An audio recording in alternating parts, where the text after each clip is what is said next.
In this video for Mongil Star Dive, it will be a honest review. It's not going to be a script or anything, so I'm pretty much just going off top of my head all aspects of the game and how I feel about it. So I'll try to do it as fast as possible, just going over every kind of section of the game. First things first, Mongil Star Dive is definitely like an ultimate side game if you treat it like that. Simply because when you go to your dailies here or your requests, this can actually max up to 7 days. I haven't done my request in 4 days. You can literally line this up and only do this once a week, especially with your dailies as well. So it's not a game you actually actively have to daily log in unless you want to use your tickets on Conquest. And I think that's actually a good segue. Conquest. Um, even though devs are working on the game, and I do appreciate the devs working on the game actively, I'd rather maintenance every single day, trying to fix things rather than just leaving the game how it is.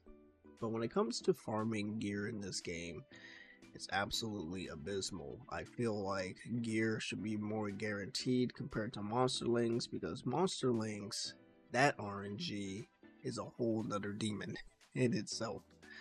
When it comes to farming gear, we are going to all the way up to stage 15, right? Let's do one clear. Let's see what we get. We get one crystal. Now, this crystal, you need 5 of them to forge a gear. And then after that, you pretty much are just relying on RNG for your substats, right? It's auto clear 3 times.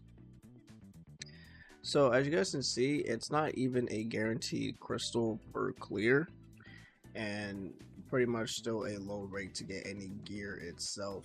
So it's kind of like it's cool that it's there and you only have to do it 3 times a day unless you buy a ticket, but it just feels like progression could just be really slow.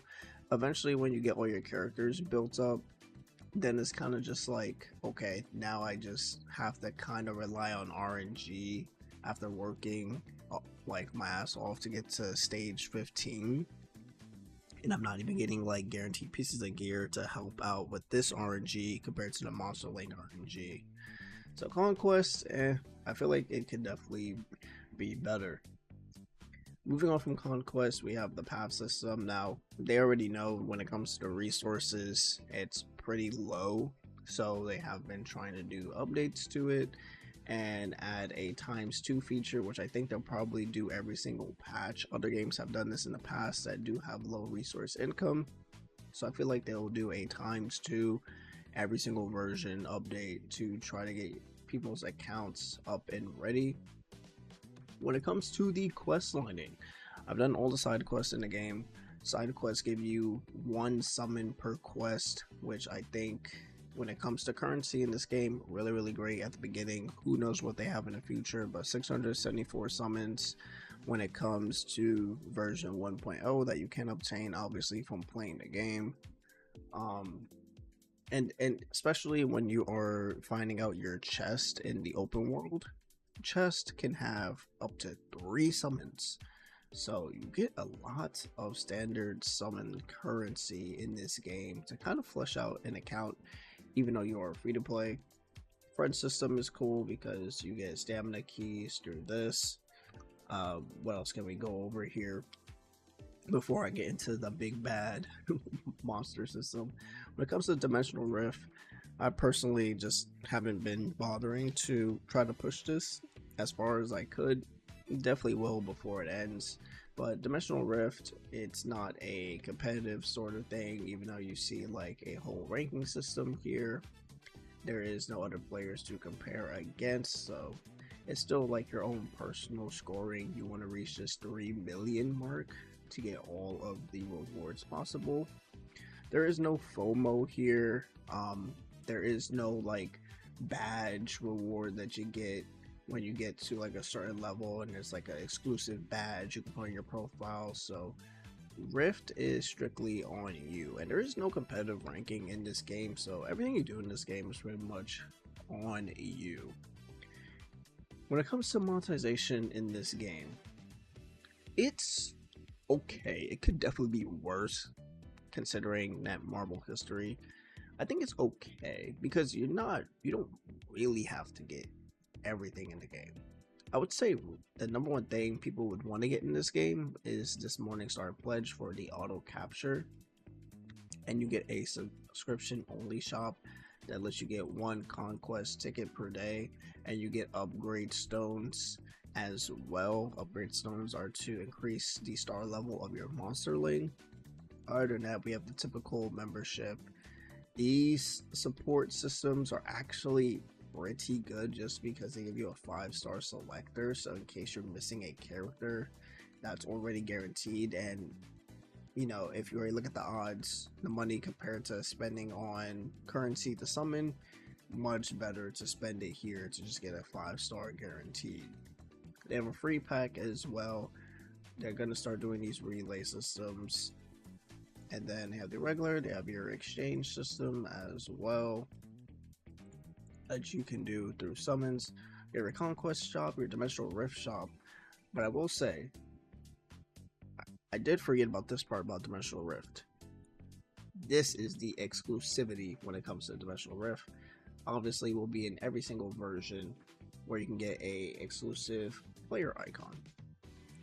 And the Expeditions Path, this wasn't as pricey as before, but then the price pretty much skyrockets when it gets to episode 4 and 5 at $35. Now these never go away, obviously, if you're that invested in Mongil Star Dive, sure.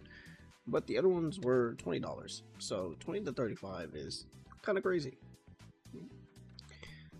And then when it comes to cooking is actually pretty essential in this game.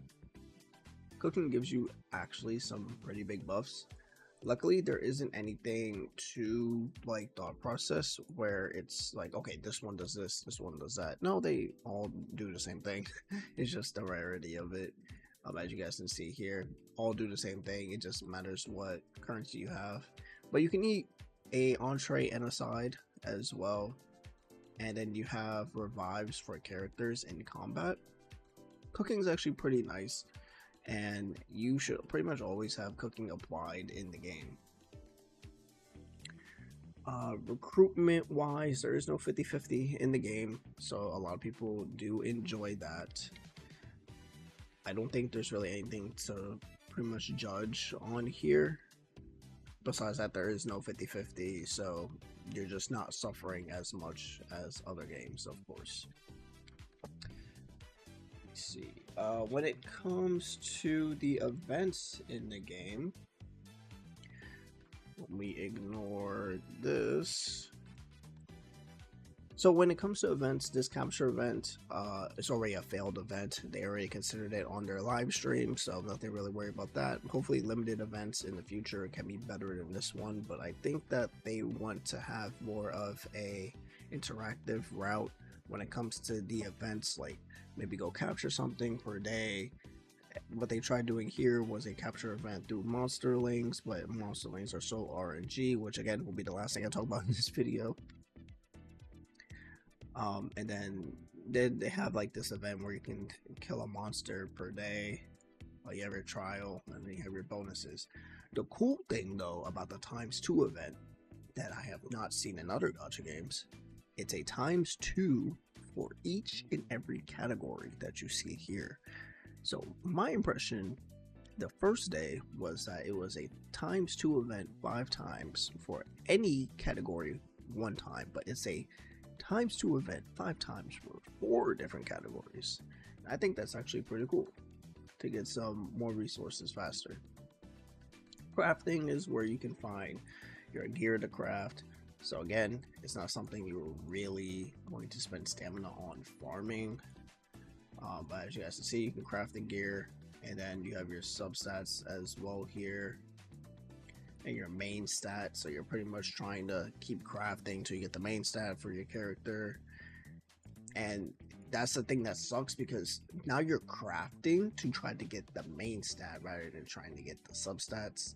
It just becomes this whole entire thing. I know it's very normal in gacha games like that narrative, but you know, in other gacha games, you're able to farm it. Like, you're actually genuinely able to farm gear. You know, you're not waiting and spending for conquest tickets. Is there anything else we go over before the monster link? I don't think so. I think there like achievements are good. There's basically like achievements for literally everything you do in this game. I don't like the navigation system going back and forth because a lot of habits you may build in other gacha games, like just backing out and going to a previous menu, it won't do that. It will just back out of everything, which is kind of weird to me. And I think that is it. We could just go over the Neander system at this point. So, Neander system is the most RNG system. I feel like farming for monsterlings reminds me of farming for Wyvern 13 for Epic 7. Like, back, like, I don't know how many years ago did I play Epic 7? I think they're on almost 11th anniversary now. I played Epic 7 on release. Like, bro, farming gear in Epic 7, and wasn't Epic 7 like one of like the first speed based games, but I digress.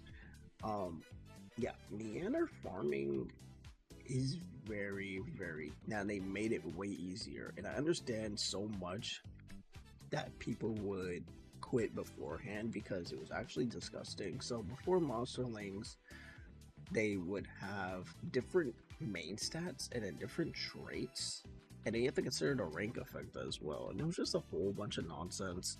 And now they changed it where all the main stats are already attack. But the thing is, when it comes to monsterlings, not only do you have to go through all of them, you have to go through all of them to check which traits are going to be best for your character. Then you have to fuse both of the monsterlings together. Then you have to lock which trait that you want.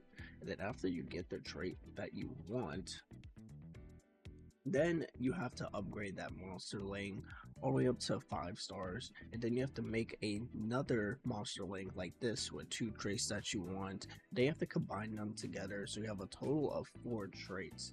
Now the issue with that is when you're doing all of that, every time you lock this, it's going to be 5 each. So in total, you're basically using 30 per monsterling, and if you don't have salmon puree because you're free to play, it's pretty jarring when it comes to making monsterlings. Not only that, then you want to look for a good monsterling with a good rank effect that can help apply to your character. And then you have a whole mutation combination system. This mutation combination system is not even guaranteed. We can do this right now. Watch it work. Watch it work, by the way. Oh, that's crazy. They say you're not going to catch me on video. But yeah, the monsterling combination is not even guaranteed. There is a whole codex to it. Pretty much after you are done with the main story and you farmed in the overworld, you then want to farm the entire map every single day, by the way. Every single one of these maps down here. And I don't mean one map. I mean the whole world map. You basically want to farm the entire world every single day. Now, obviously, the person that's actually saying I would just recommend them, like the actual optimal way you would actually farm from monsterlings is you would go to your monster codex and then you would go by the area and just do what you can. But as you guys see, I'm not even at 50% yet, and there's like so many to farm. So yeah, you can either get these from combination or actually going out and going to farm them. And then they have this whole thing, and you get badges. You get badges for them, so exclusive. And the badges, I did mention them earlier as well. The badges are something that you can flex on your profile. Yeah. So when it comes to your profile as well, you get your companion characters that you can showcase, but they all have animated backgrounds. So every single character you have will have a animated background. It doesn't matter who you have, it's just when you obtain them, you then get it. Pretty cool.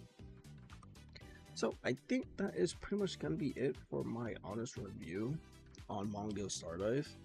It is a fun side game. It's not a main game. It's definitely a side game just because it's so easy to get things done. I think maybe, if you want to be honest, 5 minutes. Like 5 minutes you would have to be on the game, like maximum.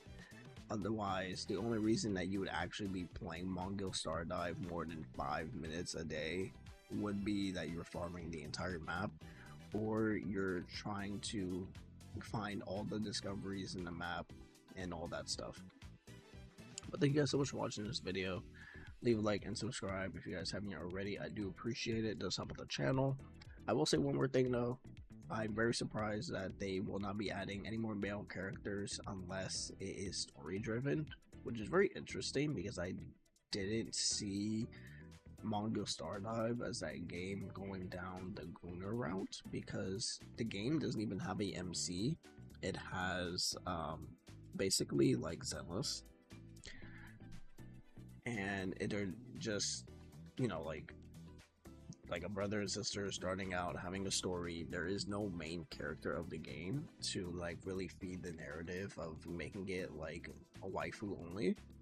So I'm very surprised that they stopped with, you know, trying to make male characters. When they have like Liho, they have Sangun, they have Benjamin as well, which Benjamin's actually a really cool character. And let me actually look up Benjamin. Yeah, Benjamin's actually a really cool character, and I'm surprised that they really wouldn't make like a 5-star male character anytime soon, because there's some good ideas. But with the characters we do know coming out, there is no male character coming soon. Actually, it's all gonna be female characters. But anyways, though, it is what it is. It's a gacha game. So I'm ending off at that. Again, leave a like and subscribe if you guys haven't yet already, and I'll see you guys in the next one. Peace.